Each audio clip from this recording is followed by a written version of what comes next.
¿Ya estás en el aire? Ya estamos en el aire. Buenas noches, Dios les bendiga.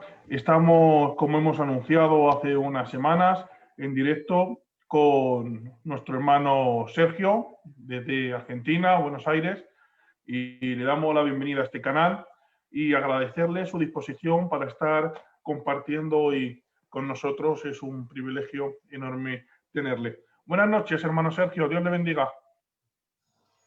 Un gusto, hermano, de saludarle y estar compartiendo también la transmisión con ustedes. Agradezco la invitación y de conocerlos también y conocer el trabajo que están haciendo en las redes, ¿no? Que Dios los bendiga y prepare todas las cosas. Amén. Usted es ministerio allá en Argentina. ¿Cuántos años hace que está usted sirviendo al Señor? Tengo un problema con el Con el audio. audio, Vale. que no recibo bien el audio. ¿Ustedes Vale. me escuchan bien? Perfectamente. ¿Usted me escucha ahora? Sí, ahora sí, sí. Vale. Le preguntaba, ¿desde cuándo le llamó el Señor al ministerio? ¿Cuántos años lleva sirviendo en la obra del Señor? 50 años que me convertí y prácticamente 48 que estoy en la obra del ministerio, ¿no? Que comencé Amén. a trabajar ya casi de inmediato. A los 2 años de haberme convertido, comencé en el servicio. Amén. ¿Y actualmente que está pastoreando alguna iglesia? Estoy pastoreando varias congregaciones porque acá en mi país estoy como pastor presidente. Hemos fundado un ministerio que sigue la línea de las asambleas de Dios.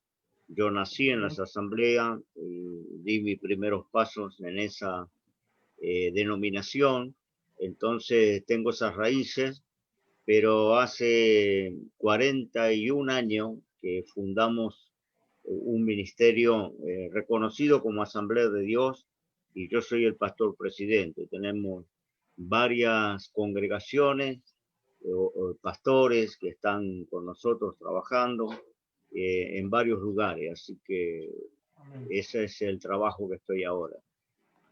Muy bien. Pues si le parece, hacemos una oración presentando el programa y arrancamos. Sí, como no, hermano, sí, sí. Oramos al Señor. Padre, en el nombre de Jesús, hacemos una oración ahora, pidiendo tu bendición. Vamos a dar comienzo, Señor, a la transmisión de este programa. Te pedimos la dirección del Espíritu Santo, la iluminación en la palabra, y que tú bendiga a todos los que están conectados y nos acompañan, y que todo lo que podamos participar y compartir sea de edificación, de bendición para cada vida. Señor, delante de ti me encomiendo en tus manos y en el nombre de Jesús te damos gracias una vez más. Amén y amén. Amén. Señor, al igual que mi hermano, quiero agradecerte el Sí, privilegio de poder estar enseñando tu palabra por estos medios a todos los lugares, Señor. Te pido que cada persona que vea este programa sí, sea Señor. bendecido por medio de la enseñanza de tu siervo, Señor. Te pido que tomes su boca y que seas tú hablando a través de él, que tú le inspires y le reveles todo aquello que debe hablar. Te doy gracias por la vida y por el ministerio de mi hermano, que le sigas bendiciendo junto a su familia y junto a su iglesia. Te damos gracias por él y dejamos este espacio de tiempo en tus manos. En el Sí, nombre de Señor. Jesús. Amén. Amén y amén. Amén. Sí. Bueno, el tema sobre el que tenemos son dos, que es declaración positiva y el Evangelio de la Prosperidad. Y quería comenzar que nos explicase un poco entre el Evangelio de la cuál es el Evangelio de la Prosperidad falso y cuál es el equilibrio del diezmo bíblico.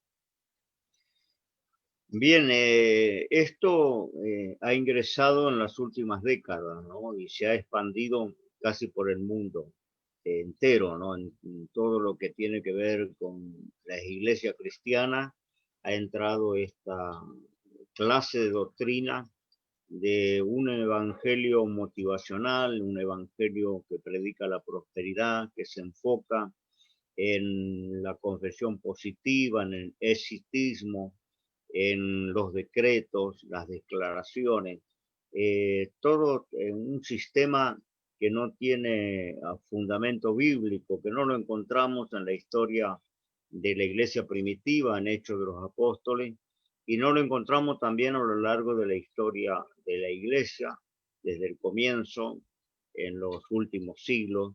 Esto aparece, todos estos movimientos, todas estas reformas, aparecen en las últimas décadas, del 80, 90 para adelante, que empiezan a aparecer estos movimientos. Y verdad que trae mucho perjuicio al Evangelio de Cristo, ¿no? Yo le llamo el otro Evangelio, ¿no? Que hablaba Pablo, que no es que hay otros, sino que hay algunos que pervierten el Evangelio de Cristo.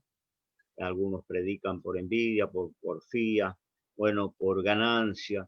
Hay mucho de esto en el último tiempo, ¿no? Y de verdad que la gente que conoce el Evangelio de esta manera, luego es muy difícil aceptar el Evangelio de la Biblia.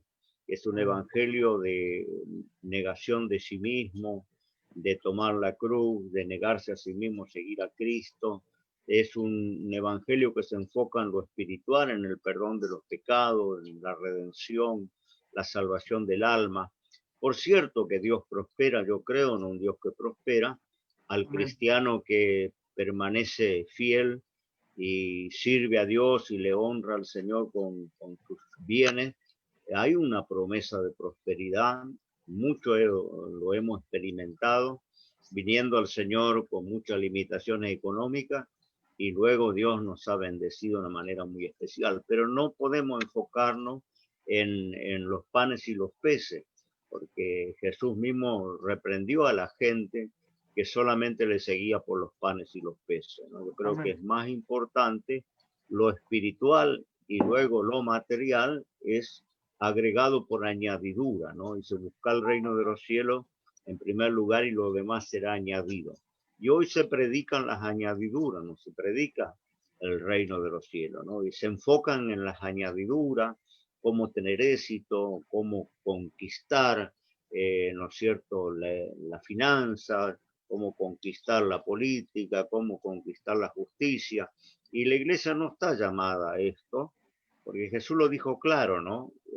Cuando los discípulos quisieron defenderlo, cuando vinieron a detenerlo para martirizarlo y llevarlo a la cruz, los discípulos quisieron defenderlo de los soldados, de las autoridades, y él dijo, si mi reino fuera de este mundo, mis discípulos pelearían, ¿no? Es decir, que él podía incluso demandar legiones de ángeles para que los defendieran. Y él dijo claramente, mi reino no es de este mundo. Si fuera de este mundo, los míos pelearían por ello, ¿no?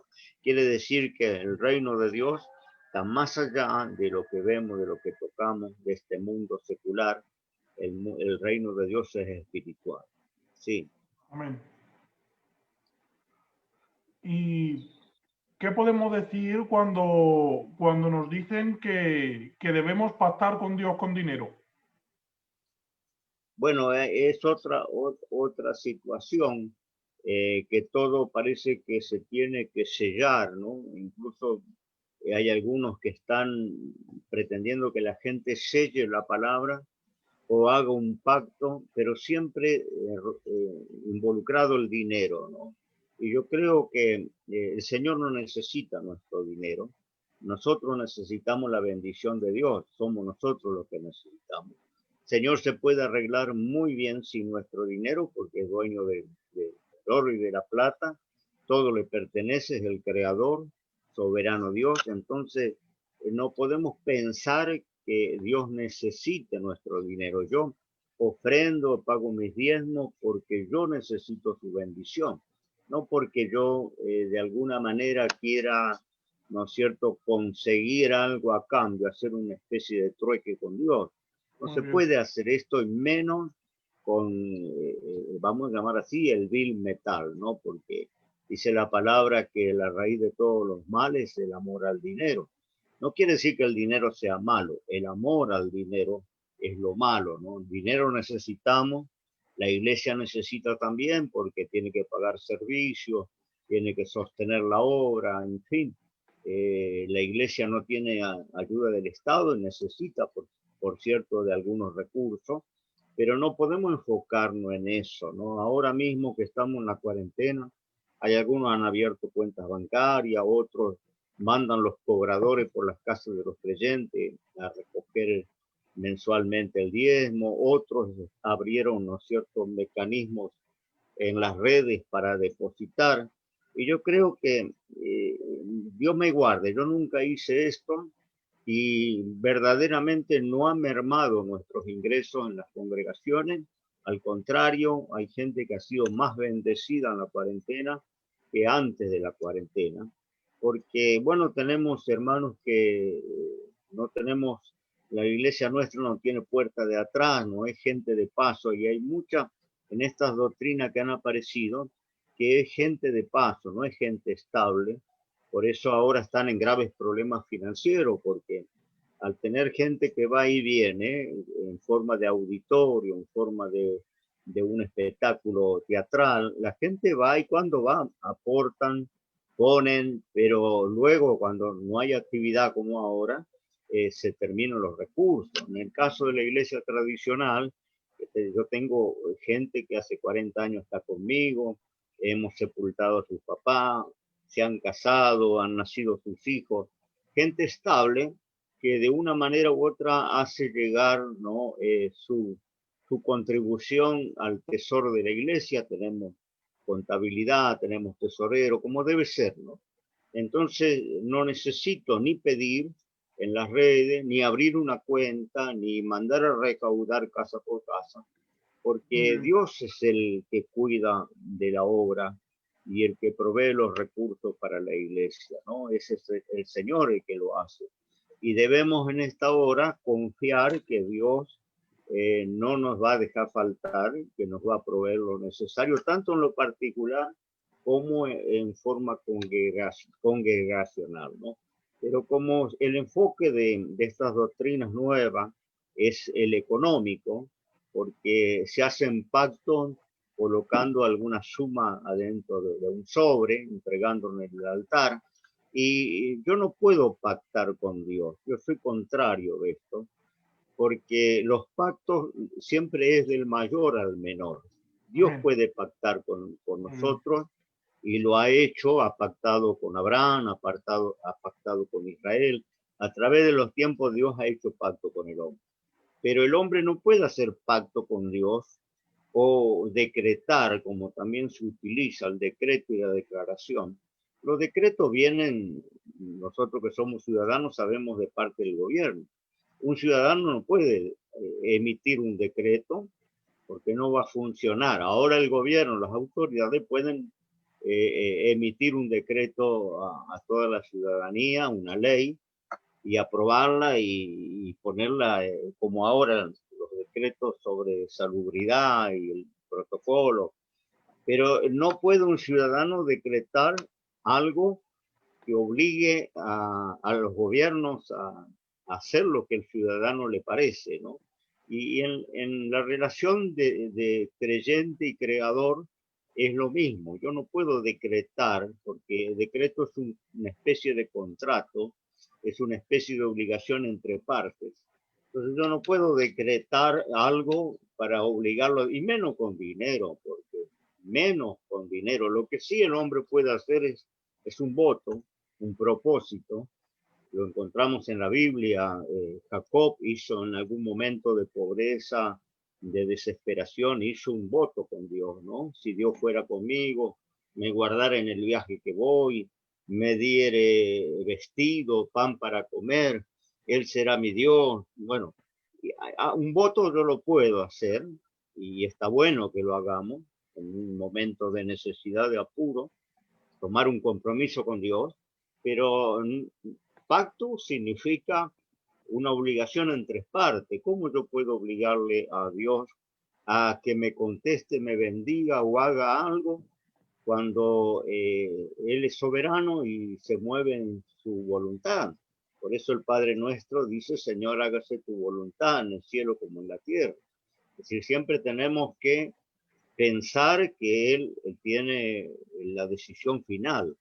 ¿no? Yo puedo pedir y dice que si pedimos y demandamos conforme su voluntad, él nos va a contestar, pero no le puedo torcer el brazo a Dios. Y esto es asunto de pacto, de sellar la palabra. La palabra ya fue sellada por el Espíritu Santo y no puedo yo modificar nada poniendo dinero, ¿no? Y ahora hay algunos que dicen, bueno, selle la promesa, coloque una ofrenda especial y selle la palabra, ¿no? Esto no es bíblico, esto verdaderamente es un manoseo y una manipulación de las cosas de Dios que le hace mucho daño a la iglesia del Señor, ¿no? No debería ser así. Es lo mismo que cuando se oran por las prendas, por las llaves, por los documentos, por la fotografía, se ora por las herramientas, se ora por tierra de las propiedades. Y esto también es una práctica que más bien tiene que ver con el ocultismo y no con el Evangelio de Cristo, ¿no? Se malinterpreta aquellos pasajes que en los días bíblicos se llevaban sobre los enfermos los pañuelos y los sudarios de Pablo. Y esto no es lo que hoy se está haciendo orando por prendas y por fotografía. En el ocultismo, en la hechicería, en el curanderismo, estos que trabajan con espíritus siempre necesitan un elemento personal. El que ha frecuentado estos lugares sabe que tiene que llevar una foto, una prenda íntima, algo personal de la persona que quiere trabajar o quiere afectar o quiere lograr algo, ¿no? Y esto se entró también dentro de la práctica de la iglesia cristiana, ¿no? Y no encuentro en la Biblia que se haya orado por alguna ropa, por alguna fotografía, por alguna llave, por algún documento, sino encontramos el báculo de Eliseo, que lo manda adelante con su criado para colocar sobre el niño que había muerto. Encontramos la sombra de Pedro, que pasaba, ponían los enfermos y se sanaban. Encontramos los sudarios de Pablo, que se colocaban también sobre las personas enfermas, los huesos de Eliseo, que después de muerto tenían virtud para resucitar un difunto. Entonces, los elementos de un siervo de Dios podemos aceptar que tenga cierta virtud, como tenían los vestidos de Jesús, aquella mujer que dijo, si tan solamente tocar el borde de su manto seré sana, y cuando tocó, no lo tocó al Señor, tocó el vestido, quedó libre de aquel azote, aquel flujo de sangre. Yo esto lo acepto porque está en la Biblia, ¿no? Pero también cuestiono que hoy en día no sería correcto yo mandar una prenda sobre un enfermo, porque hoy en día tenemos medios de comunicación, tenemos buenas carreteras, tenemos transporte de toda clase, en minutos podemos viajar y estar a kilómetros de nuestro lugar. Y en los días bíblicos, cuando había que hacer un viaje de una aldea a la otra, se tardaban semanas, se tardaban meses, la obra estaba comenzando, no había suficiente siervo de Dios. Hoy las iglesias tienen crecimiento, hay muchos siervos de Dios, hay muchos obreros. Entonces no tengo necesidad de mandar mi pañuelo cuando puede ir personalmente un obrero a orar por el enfermo, sea en Y una clínica o además en un hospital. Sí, eran hechos muy puntuales que no los podemos asentar para afirmar una doctrina, sino eran hechos puntuales que Dios exacto. se movió de una forma determinada en un momento concreto, ¿no? Sí, no eran situaciones específicas. De las situaciones específicas no se puede, como bien lo acabas de decir, asentar una doctrina o una práctica cristiana, porque también por acá en Argentina hemos tenido gente escupiéndole a los enfermos porque Jesús escupió en la boca de un sordomudo, porque hizo barro y le puso en los ojos de un ciego. Y yo he estado viendo algunos predicadores públicos haciendo esto por los enfermos, ¿no? Que no se puede hacer esto porque esto era específicamente para esa persona que quizás tenía algunos preconceptos, que quizás tenía un tipo de soberbia como Naamán, que lo manda el profeta a zambullirse en el río Jordán 7 veces, y no porque el río tuviera alguna propiedad o el número 7 fuera algo mágico, sino porque él era un hombre soberbio, un hombre con ciertos preconceptos, ya tenía planificado cómo Dios tenía que hacer, entonces Dios rompe ese esquema haciéndole hacer algo ridículo, que podía ser el río Jordán, podía ser una laguna, podía ser subirse a un árbol, podía ser 7, 4, 3 veces, 2 veces, hacer salto rana, lo que se le hubiera ocurrido, porque el asunto era quebrar la soberbia, el orgullo de ese personaje, ¿no?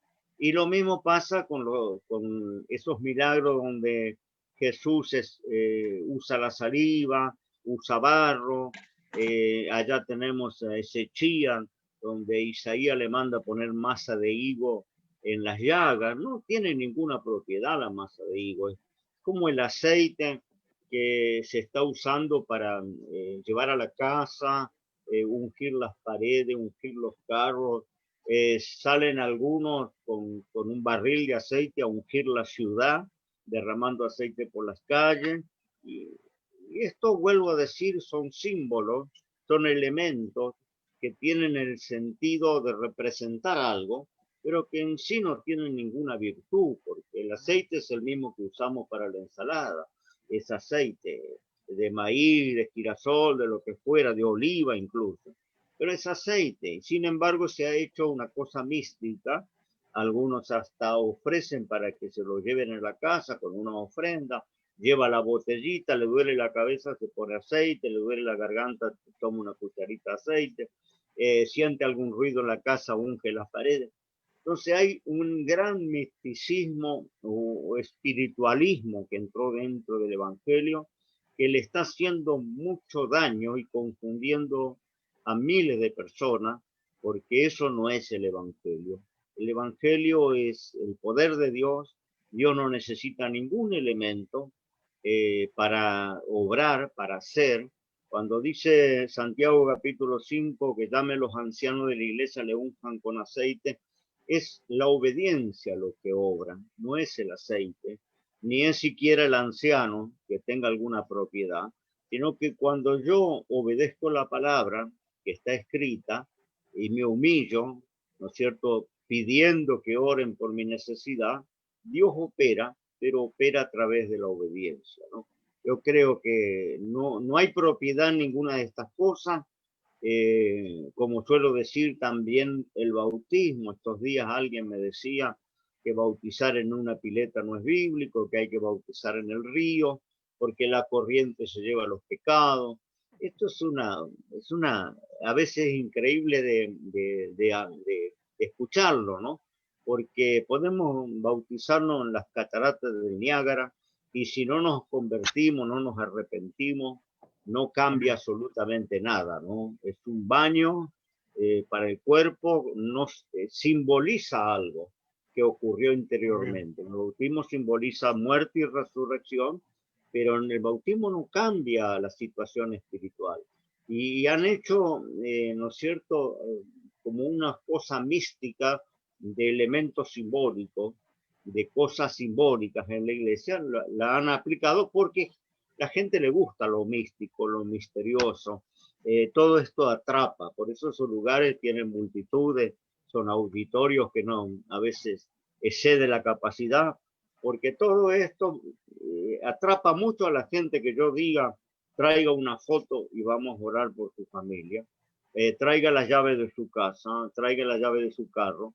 Esto tiene un aura o un halo místico que a la gente le encanta, ¿no? A la gente le cuesta mucho servir a un Dios que no ve, que no lo puede representar con ninguna imagen, que no tiene ningún talismán, ningún elemento, porque las religiones tradicionales han llenado de elementos religiosos, e incluso el pueblo de Israel tenía cientos de elementos religiosos, y ahora el Evangelio de Cristo no tiene ningún elemento físico, y eso es un problema para mucha gente.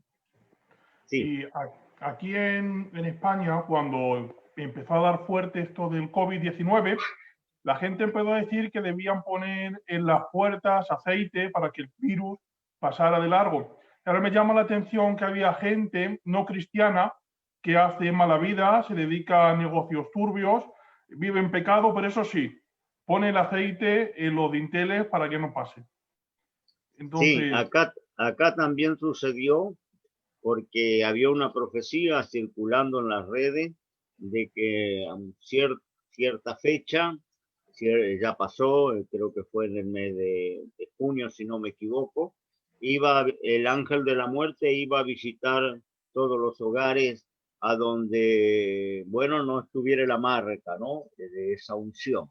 Entonces la gente comenzó a marcar los dinteles de la casa con sangre, ¿no? Y hay algunos que promueven esto y lo enseñan, lo predican. Y vuelvo a decir, esto no cambia absolutamente nada. Si Israel marcó los dinteles de sus casas, los marcos con la sangre del Cordero Pascual, era un símbolo de Jesucristo, de la obra de Jesucristo en la cruz. amén. Ni siquiera esa sangre de ese animalito tenía ninguna virtud. Operó Dios guardando al pueblo de Israel por el sacrificio futuro de la cruz, ¿no? Eso Amén. era un Muy bien. tipo que señalaba adelante, ¿no? Pero no lo podemos tomar literal. Hay muchas cosas que no se pueden tomar literal, porque no son literales. En el Antiguo Testamento hay muchas de esas cosas que son sombra de los bienes venideros. Hoy nosotros estamos en la realidad, la sombra no tiene sentido. Esa sombra era algo que señalaba adelante lo que hoy nosotros vivimos. Hoy Muy estamos bien. dentro del plan de redención. Entonces no tiene sentido realizar la Pascua hebrea, no tiene sentido guardar el Sabbat, no tiene sentido la fiesta de las cabañas, la Ah, circuncisión, porque todo eso era tipo de lo que hoy vivimos.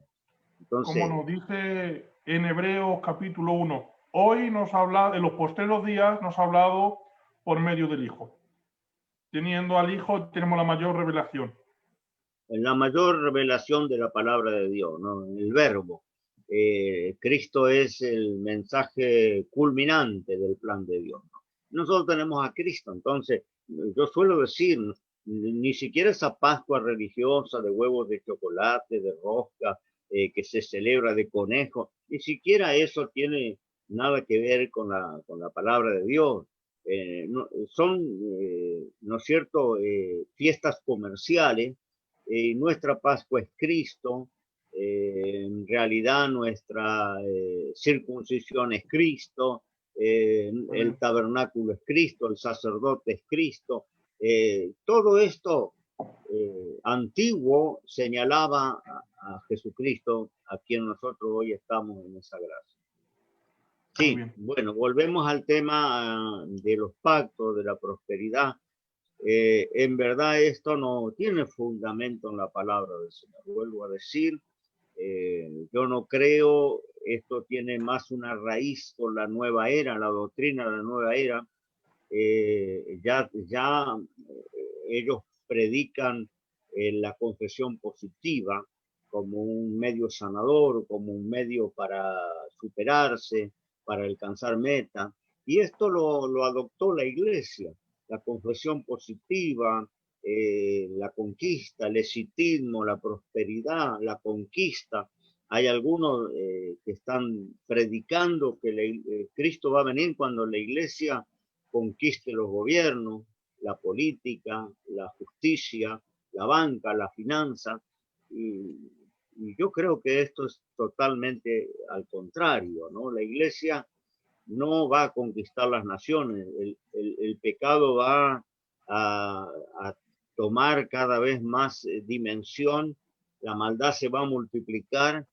Yo creo que la iglesia por eso va a ser quitada en el arrebatamiento de la escena, porque Muy el bien. mundo va a la ruina, el mundo se dirige hacia la gran tribulación, hacia los acontecimientos finales. Entonces yo pienso que no va a haber una iglesia, sí va a haber una iglesia reinando cuando Cristo como cabeza establezca su reino, el milenio. Muy Ahí yo bien. creo que entonces va a haber un gobierno de la iglesia cogobernando con Cristo. Pero mientras que Cristo no establece su reino, no hay manera.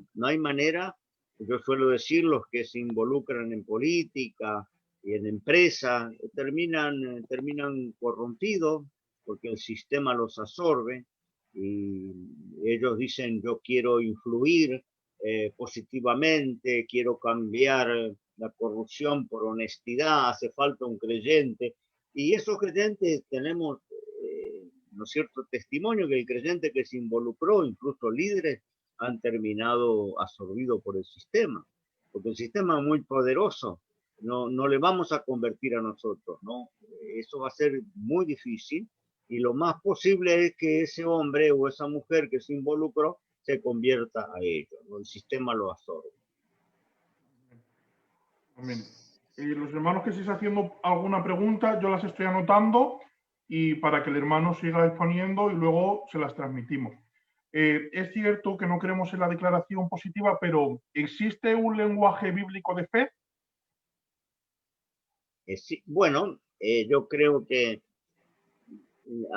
hay que separar el declarar por fe la palabra de Dios, usar la palabra de Dios para fortalecer nuestra fe o para confiar en las promesas de Dios. Eso es algo que lo encontramos en la Escritura. Incluso Jesús mismo utilizó la palabra cuando se enfrentó con Satanás en la tentación.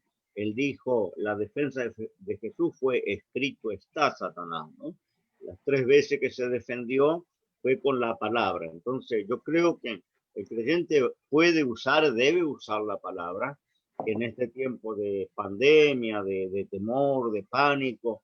Yo le digo a los hermanos que declaren el Salmo 91, plaga alguna tocará tu morada, el que habita el abrigo del Altísimo. Son promesas que las podemos declarar, pero la forma que en este otro evangelio se está usando la declaración positiva no es en el sentido de fortalecer la fe, sino en el sentido de mandato, como que si yo declaro que yo tengo autoridad, porque esa es la raíz de la doctrina, que tenemos autoridad, se interpreta mal el tema atar y desatar, esa autoridad delegada que el Señor le dejó a la iglesia, entonces se terminan atando a los demonios porque ato al hombre fuerte, ato a Satanás, ato a los demonios. Y yo pregunto, ¿por qué están sueltos? Si lo han atado, es que no lo han atado bien o se han escapado, porque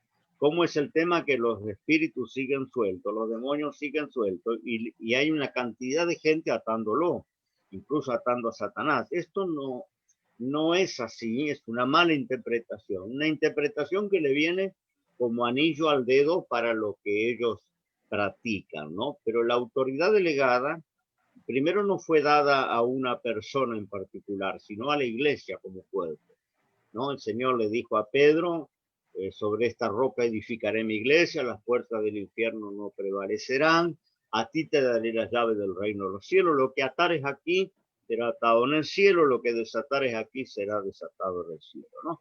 Autoridad delegada a la iglesia, no a Pedro, sino a la iglesia, y la iglesia tiene esa capacidad de atar y desatar. Esto se confirma en el Evangelio de Juan, los últimos capítulos, cuando el Señor sopló sobre ellos el Espíritu Santo y les dijo, a quienes les remitiere los pecados les serán remitidos, a quienes se los retuviere les serán retenidos.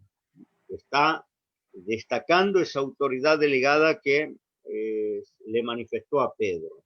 La autoridad de atar es cuando una persona escucha el mensaje, acepta a Cristo como su Salvador, le guiamos en una oración de fe, le estamos atando con el Señor, estamos remitiendo sus pecados viejos por la fe en Cristo, porque creen en el Señor, creen en la obra de la cruz.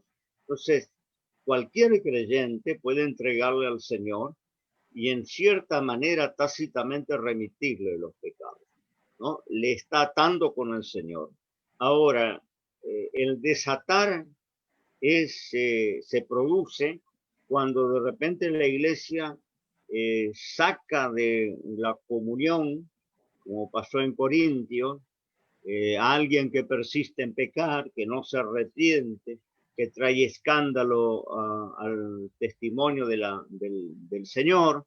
Entonces la iglesia desata a esa persona de la comunión, aplica una corrección, una disciplina, y esto es desatarle, ¿no? Esto lo dice Pablo, primera carta de Corintios, capítulo 5, cuando dice, aquel que tenía la mujer del padre, que estaba, la iglesia de Corintio, parece que tenía mucho amor y permitían que éste permaneciera. Pablo dice claramente, yo ya juzgué el que hizo tal cosa, júntense ustedes con mi espíritu y la facultad de nuestro Señor Jesucristo. La facultad de nuestro Señor Jesucristo era lo que Jesús le dice a Pedro, la autoridad delegada. Les está diciendo Pablo, júntense con la autoridad delegada de Cristo y el tal sea entregado a Satanás, ¿no? Quiten a ese perverso de en medio de vosotros. Ahí están desatando a alguien de la comunión de la iglesia. Y cuando yo le desato la comunión de la iglesia, cae en las manos de Satanás, porque hay solo dos señores. Servimos a Dios, servimos a Satanás. Cuando sale de la comunión de la iglesia, cae en las manos de nuestro enemigo. No es que le entregamos, no es que le llamamos y le decimos, toma, haz lo que quiera con esto, sino que es algo que se da cuando se le desliga, ¿no?, de la comunión, ahí se le desata, sería el término, ¿no? Entonces, esto es atar y desatar, nada que ver con los demonios, mucho menos con Satanás, cuando Judas dice que el mismo arcángel, cuando disputaba por el cuerpo de Moisés, no se atrevió a usar juicio de maldición con Satanás, sino dijo, el Señor te reprenda, ¿no? Porque son potestades superiores, muy superiores al ser humano. Y si tenemos alguna autoridad es en el sacrificio de Cristo, en la cruz. No tenemos autoridad por nosotros mismos y si nosotros no tenemos cierto respeto por esas potestades superiores, nos van a hacer pedazos porque solamente tenemos autoridad en el nombre de Jesús, ¿no? Y esto dice que blasfeman de cosas que no conocen y las cosas que conocen se corrompen naturalmente. Esto dice Judas, ¿no? Porque había, por más que en el nombre de Jesús hemos vencido y en el nombre de Jesús Satanás está derrotado, pero es un personaje como los espíritus con mucho poder, incluso muy superior al ser humano, ¿no? Tanto que los ángeles mismos tienen cierta distancia, ¿no? Cuando se enfrentan con estos poderes. Entonces, ¿qué quiero decir? Que es casi una herejía que yo en una plataforma diga, te ato, Satanás, en el nombre de Jesús, ato los demonios en el nombre de Jesús. ¿Cómo los atan? Que alguien me explique, porque yo tengo muchos años en el camino del Señor y no he aprendido cómo se funciona ese asunto de atarlo, ¿no? Y se basan en aquella palabra que dijo el Señor que si no se atara al hombre fuerte, no se le puede saquear los bienes, que primero es necesario atar al hombre fuerte para saquearle los bienes, ¿no? Esto contó Jesús, pero no se refiere a nosotros, se refiere a lo que Él iba a hacer en la cruz. Él le iba a derrotar para saquear los bienes que son las almas que hoy venimos a Cristo. Esos son los bienes que estaban en las manos del enemigo. Y Jesús le venció, le derrotó y le saqueó las alhajas o los bienes, que son las almas que hoy se convierten y salen de la potestad del diablo para venir a la potestad de Dios. Sí. Mire, si le parece, hay tres preguntas que han hecho. Lanzo esas tres preguntas, ¿vale? Una de ellas es, ¿cuál es el diezmo bíblico hoy en día? ¿Hoy debo diezmar? ¿Y cómo A debo ver, diezmar? tengo muy mal el audio. Sí, digo, Repetime. sí, me preguntan los hermanos, ¿hoy en día debo diezmar y cómo debo diezmar? Bueno, el diezmo, yo creo que, porque muchos dicen el diezmo es para la ley, El diezmo es el tiempo de los levitas, de los sacerdotes, de Israel.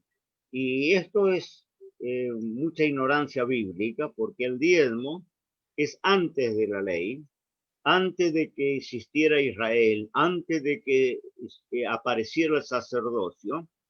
No había nacido Moisés, no existía el pueblo hebreo, cuando ya la gente diezmaba y no habían aprendido a escribir y a leer porque no se había inventado el alfabeto. Las primeras escrituras que utiliza el ser humano se llaman pictografía, que son esas imágenes que se encuentran los arqueólogos en algunas cuevas de la tierra, donde pintaban el mismo cuadro para explicar algo, explicaban el hombre cazando, pintaban el dibujito con el animalito y el arco, la flecha.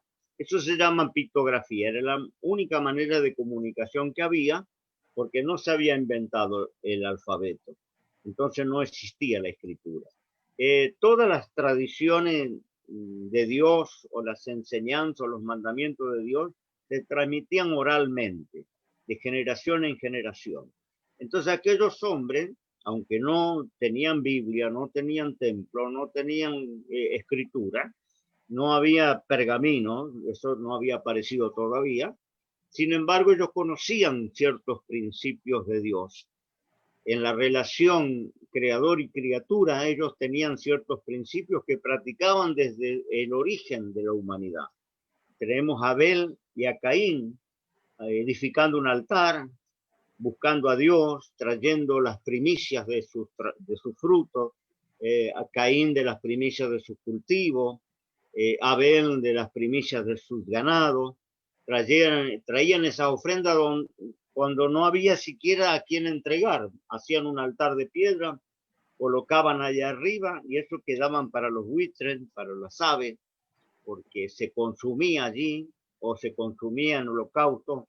¿Quién le enseñó a esos hombres a levantar altar, a orar, a hacer promesa, pacto con Dios o voto con Dios? ¿Quién les enseñó a dar las primicias, las ofrendas, ¿no? Los diezmos?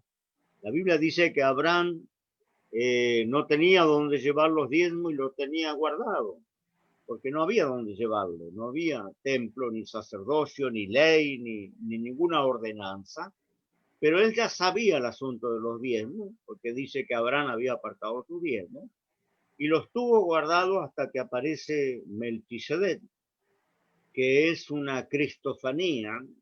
Muchos coinciden que es una manifestación de Cristo en el tiempo de Abraham, que era Cristo en persona, porque la Biblia habla de este Melquisedec que no tiene linaje, no tiene padre, no tiene madre, ni principio, ni fin de día, y los seres humanos tienen padre, tienen madre, tienen principio y tienen fin. Este Melquisedec era Jesucristo, y cuando él entiende, Abraham, de que representa a Dios, que es la representación de Dios como sacerdote, le entrega todos los diezmos que tenía. Bueno, hay muchos argumentos. Algunos dicen aquellos antiguos no diezmaban dinero, diezmaban productos. Pero esto es lógico porque el dinero no se había inventado todavía. El primer dinero que empieza a aparecer como forma de trueque o de cambio o de compensación eran bloques de sal. De ahí sale la palabra salario, porque la sal era muy cara, muy difícil de conseguir. Entonces empezaron a hacer truecos pagando con sal. Luego va a aparecer las primeras monedas o artículos de intercambio, y de ahí luego tenemos las monedas. Pero por supuesto que no había dinero, entonces la gente diezmaba y ofrendaba sus productos. Yo tengo algunas congregaciones en reservas nacionales, en el monte, la selva, y allí casi no hay dinero. La gente ofrenda una gallina, ofrenda huevo, ofrenda producto que cultiva. Hay mucho trueque, se cambia un cerdo por 10 gallinas, se cambia huevo por otro producto. Todavía se utiliza ese sistema. Y en la iglesia hay muy poco dinero, la gente esa casi no ve dinero, y entonces se ofrendan productos. Y esos productos la iglesia lo convierte en recursos, porque hay colonos que cultivan muchas hectáreas y de repente mandan a la iglesia un equipo de grano, porque levantaron 10 equipos para la venta. Entonces un equipo va de diezmo, de ofrenda a la iglesia. ¿Qué hace la iglesia con un camión de grano? No lo tiene que convertir en recursos, porque no puede guardar esos granos. Antiguamente el templo tenía un lugar que se llamaba el alfolí, y en ese lugar se guardaban los productos. Pero luego vamos a encontrar en la Biblia que aparece la ley, y cuando aparece la ley lo que hace Dios es ordenar el tema de la ofrenda y el diezmo. Pero eso ya existía desde mucho antes que existiera la revelación de la ley. Lo que hace la ley es ordenar aquello.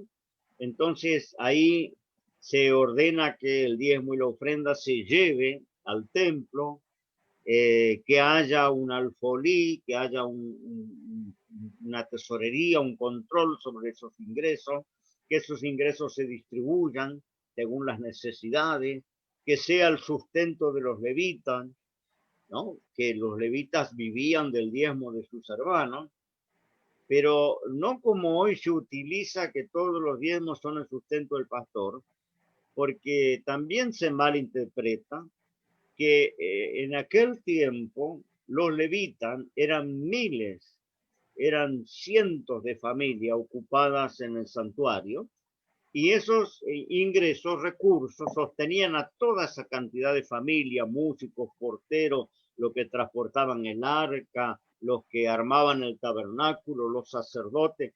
Todo eso vivían de los diezmos que entregaban las 11 tribus. Además, esa tribu de Levita no podía tener propiedad, no podía tener cultivo, no podía criar animales, no podía tener heredad, dice la Biblia, ¿no?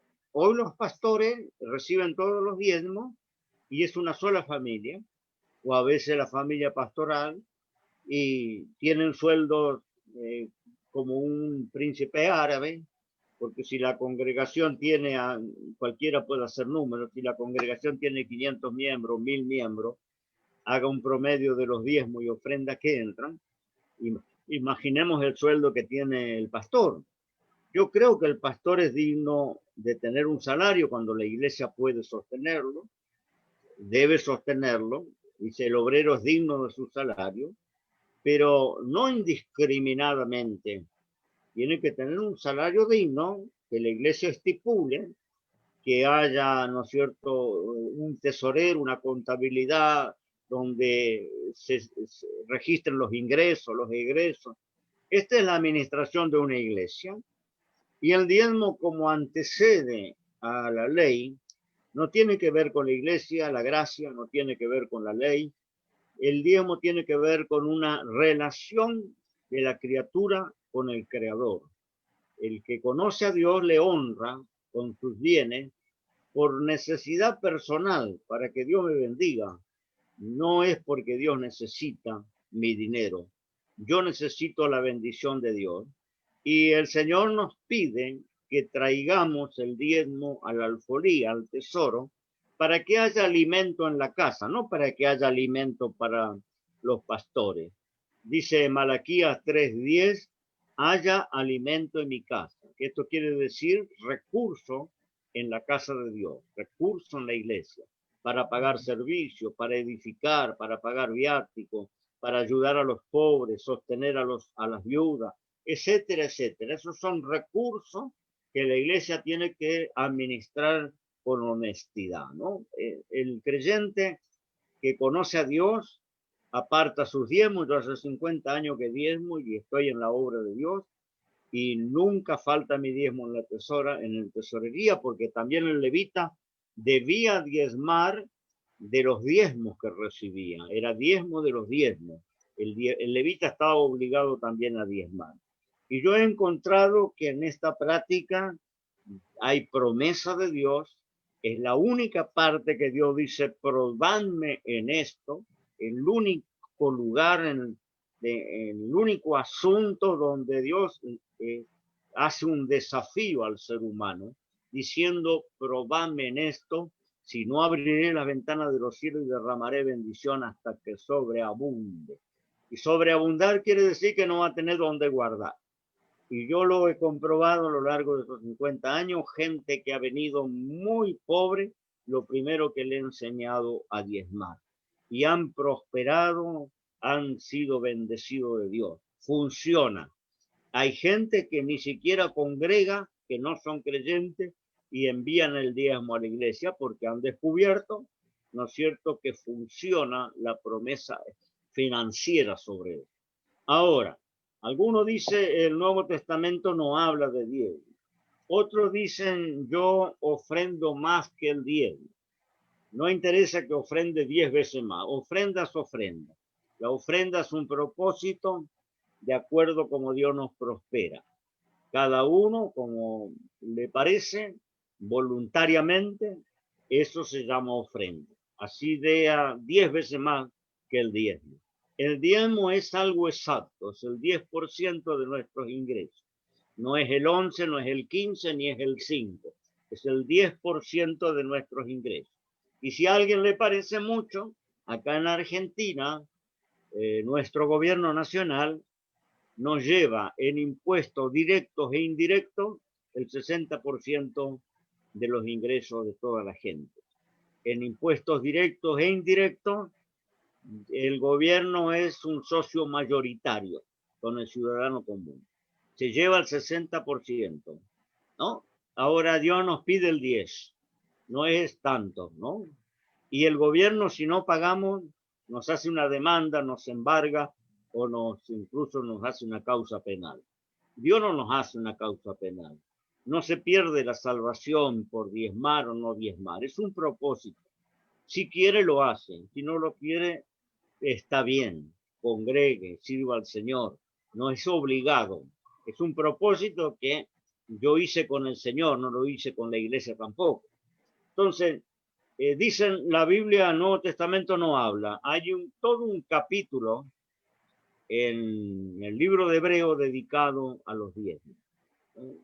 Pueden leer, si no me equivoco, es el capítulo 7 en Hebreo, todo un capítulo que habla sobre el diezmo de Abraham y sobre el sentido espiritual del diezmo, porque tiene el diezmo un sentido tremendo espiritualmente. Dice que Abraham diezmó, sí, en el capítulo 7 de Hebreo, Abraham diezmó a la tribu de Leví, a los levitas, cuando él diezmó, ¿no es cierto?, practicó el diezmo financiero. Todo un capítulo 7 habla del diezmo.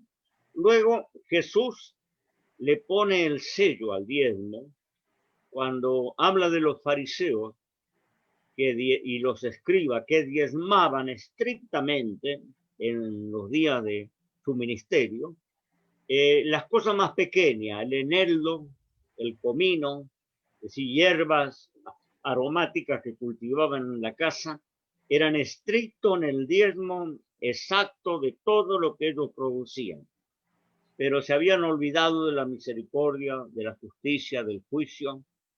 Y el Señor les dice que son hipócritas, porque se olvidaron lo más importante de la ley. Eran estrictos en el diezmo, pero habían dejado lo más importante, que era la honestidad, la justicia, la misericordia. Ahora, ¿qué dice el Señor? Eso creo que está en Mateo 23, si no me equivoco. El Señor dice, una cosa era necesaria sin dejar de hacer la otra. ¿Qué está diciendo el Señor? Era necesario diezmar, pero no había que dejar la justicia, la misericordia y el juicio. Una cosa es necesaria sin dejar la otra. Eso a mí me alcanza para aceptar que el Señor le da el visto bueno al asunto de diezmar. No dijo, no condenó esa práctica. No dijo eso, ya ustedes no tienen que hacerlo. Tienen que ofrendar de aquí en adelante. Eso ya no rige más. No le dijo, eso es necesario hacer, pero no dejar lo otro que es más importante, ¿no? Entonces yo creo que el diezmo es para este tiempo, para todo aquel que quiere un seguro financiero, practique el diezmo, pruebe a Dios, porque Dios lo desafía que usted lo pruebe en este asunto, pruebe a ver si funciona, y si no funciona, cuando la próxima vez que nos volvamos a encontrar, dígamelo, hágamelo saber, pastor, usted dijo algo que no funciona, ¿no? Funciona, yo le doy fe que funciona, pruébelo por usted mismo. Ahora, el asunto es, ¿dónde debo entregar mi diezmo? Porque en Deuteronomio hay por lo menos 15 recomendaciones de Dios al pueblo de Israel a dónde debía llevar su diezmo. Hoy el creyente muchas veces dice, total es para la obra, ¿no? Y diezma en cualquier lado, y a veces, ¿no es cierto?, ese diezmo termina en el bolsillo de alguien, termina, ¿no es cierto?, ocupado, usado en lo que no es la obra de Dios. Hay muchos creyentes que dicen, yo no diezmo, pero esa plata ayuda a los pobres. Yo no diezmo, pero con esa plata compro Biblia y la regalo. No, diezmar es pagar ese porcentaje a Dios. Es como si yo dijera al municipio, yo no voy a pagar los impuestos, pero voy a mantener la limpieza de la plaza, voy a cuidar mi cuadra, voy a cambiar la iluminación pública. El municipio me va a hacer una demanda por mora, que voy a tener un juicio, y no me va a valer que yo haya arreglado mi cuadra, que yo haya mantenido la plaza de mi ciudad, no va a tener ningún peso, porque el municipio quiere que yo pague, y ellos administran esos recursos. Con el diezmo es igual, lo pagamos, lo entregamos, y la iglesia administra esos recursos. Si yo lo administro, yo no estoy diezmando. Si yo decido qué hacer con eso, no estoy diezmando. El diezmo debe ser entregado, no en el bolsillo de nadie. No es bíblico poner el diezmo en el bolsillo de nadie. El diezmo se lleva a la tesorería de la iglesia y tiene que ser una iglesia, un ministerio transparente que sirva a Dios, que se ocupe ese dinero para la obra de Dios. Porque Dios decía a Israel, llevarás el diezmo a donde yo he puesto mi nombre, en el lugar que está mi nombre. Es decir, ellos debían buscar el lugar donde se honraba a Dios y allí debían entregar su diezmo, ¿no? El sobre tema todo era que si el también, lugar estaba muy lejos, ellos tenían que vender los productos y cuando fueran tenían que llevar el dinero, ¿no? Es decir, esto también es importante, que el cristiano ore a Dios para que Dios le indique, le guíe a dónde debe poner su diezmo. Generalmente donde congrega, pero hay congregaciones que lo que menos se usa es para la obra de Dios. Sí. bien. También muy importante que, bueno, quien tenga en su corazón diezmar y quiera hacerlo, no es algo por esperar algo a cambio, sino que es una gratitud hacia el Señor. Y dejando el tema del diezmo, yo le transmito una última pregunta. No quisiéramos abusar de su confianza ni de su tiempo. Si le parece, le hago una última pregunta. Sí, hermano, cómo no. Sí. Hay un vídeo que está desde hace varios años de un famoso predicador, que no vamos a decir su nombre, que para apoyar pues, el decretar y el mandar cosas, afirma que somos Jehová Junior. ¿Qué le parece esto? Bueno, allí también hay una doctrina que también ya hace algún tiempo circula, que afirma que somos pequeños dioses, porque por ahí el salmista, uno de los salmos, dice que somos dioses, pero con minúscula. El tema de esa mala interpretación es casi una blasfemia, porque cuando está diciendo que somos dioses, que el hombre es Dios con minúscula, está diciendo en el sentido que tenemos capacidad creativa, que tenemos atributos morales como Dios tiene. Eso se llama la imagen y semejanza con el Creador. Es decir, cuando Dios dice hagamos al hombre nuestra imagen y semejanza, no estaba hablando de manos, de pies, de ojos, de boca, oídos.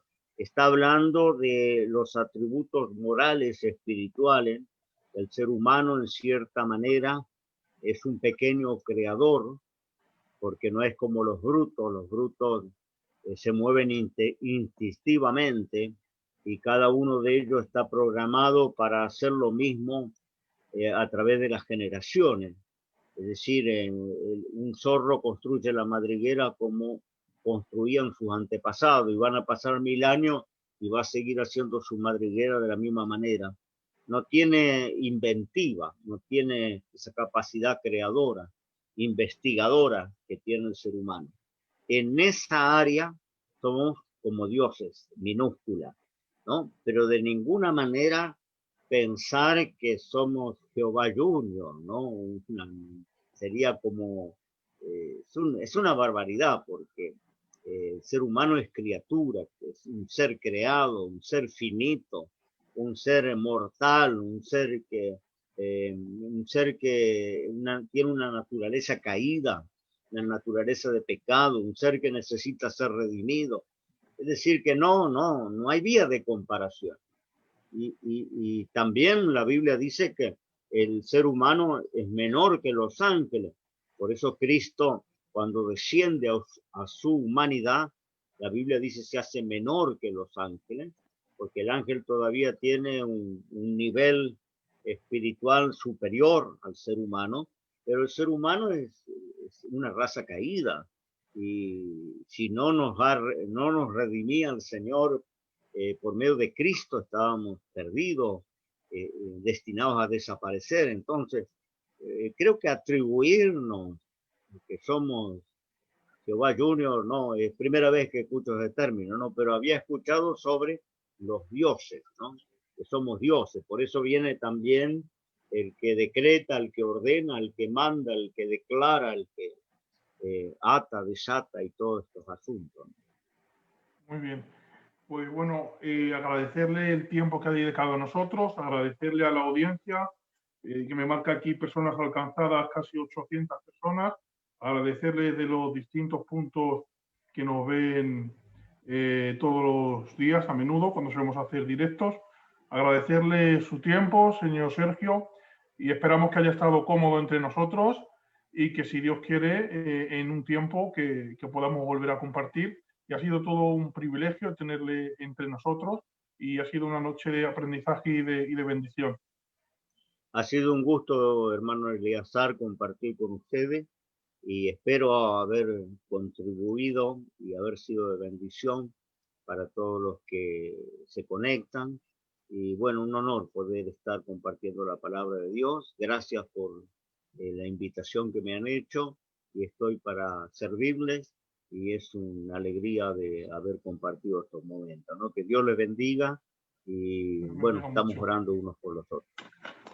Muy bien, 2 minutitos que hago unos anuncios.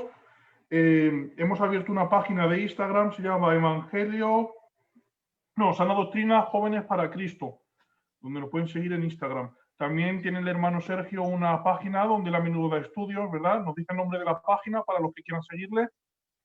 Tengo la página de Facebook, pueden ubicar por Sergio Hebel, y también estamos en el canal de YouTube, también por Sergio Hebel, ¿no? Tenemos algunos videos. Y bueno, y en nuestra página también son todos bienvenidos. Allí, ¿no es cierto?, coloque mi nombre y le va a direccionar a mi página. Que Dios le bendiga y gracias nuevamente por esta invitación. Hasta la próxima que nos volvamos a ver. Eso espero. Dios le bendiga mucho, hermano Sergio. Igualmente, hermano.